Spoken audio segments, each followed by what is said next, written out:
And sometimes they'll even respond, well, why would Allah subhanahu wa ta'ala care about humans? Why would he even care to let us know about his existence? We're such this tiny, insignificant thing on this little planet in the middle of all these billions and billions of stars and other planets, right? But I always found that very curious as well. Always wondered myself, do you value something on the basis of how big it is? So is the value of your car greater than yourself because it's bigger than you? Is the value of your house bigger, because it's bigger than you? Is that better um, for you? Is that more valuable? If we burn down your house, is that more valuable than the family that's inside of it? Do planets think? Do stars have meaning and purpose for themselves? When a comet flies through space, is it thinking to itself, oh, I have a goal in mind, right? Does a black hole care? Does it have feelings?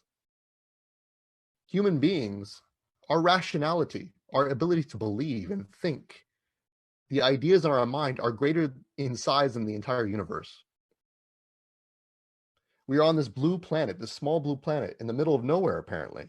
And yet we can perceive what's going on outside.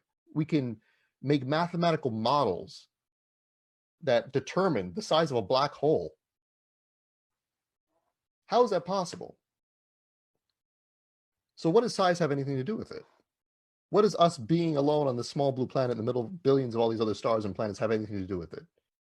When our minds are more capable of comprehending those things than the things themselves, right?